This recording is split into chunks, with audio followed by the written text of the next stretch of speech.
सनातन धर्म में विवाह पूर्व लड़के और लड़की की कुंडली मिलाई जाती है। इससे यह ज्ञात किया जाता है कि विवाह पश्चात दोनों का वैवाहिक जीवन कैसा रहेगा। मिलाने से स्पष्ट जानकारी मिलती है कि शादी के बाद वर और वधू का संबंध कैसा रहने वाला है। दोष लगने पर निवारण की सलाह दी जाती है, जबकि राक्षस गुण मिलने पर शादी न करने के लिए कहा जाता है। हालांकि शादी के बाद विचारों के आदान प्रदान और व्यवहार में तालमेल न रहने की वजह से भी लड़ाई होती है। इस स्थिति में पति और पत्नी एक दूसरे पर आरोप प्रत्यारोप करते हैं। इसके लिए आचार्य चाणक्य ने पुरुषों को कई बातें अपनी पत्नी को न बताने की सलाह दी है। अगर आप भी सुखमय वैवाहिक जीवन बिताना चाहते हैं तो भूलकर भी ये 5 बातें अपनी पत्नी को न बताएं। आइए जानते हैं।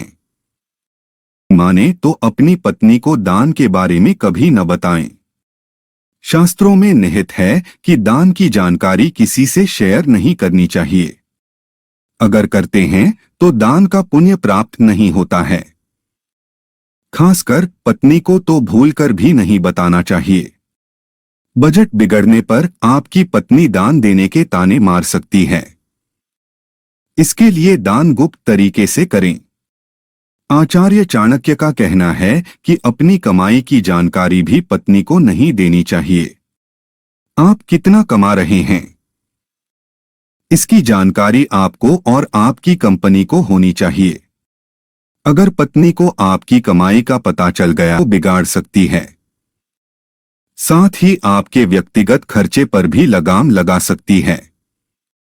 आचार्य चाणक्य का यह भी कहना है कि अपनी कमजोरी भी पत्नी को नहीं बतानी चाहिए। अगर आपकी पत्नी आपकी किसी भी कमजोरी को जान लेती है तो वह किसी भी वाद विवाद की स्थिति में कमजोरी का जिक्र करना नहीं भूलेगी। इसके लिए छोटी या बड़ी कोई भी कमजोरी पत्नी से शेयर न बताने के बारे में आचार्य चाणक्य कहते हैं कि अपने अपमान की जानकारी भी पत्नी से नहीं करनी चाहिए। महिलाएं मान अपमान को हथियार के तौर पर इस्तेमाल करती हैं। चाहे पत्नी कितनी भी खूबसूरत हो, उसे अपने अतीत की जानकारी कभी न दें। जो बीत चुका है वो दौर न आएगा। इसके लिए भविष्य में आगे बढ़ने पर ध्यान दें। अगर आप अपनी धर्म पत्नी से अतीत की जानकारी शेयर करते हैं तो भविष्य में किसी भी मोड़ पर जब पत्नी नाराज होगी तो आपके अतीत को जरूर दोहराने की कोशिश करेगी।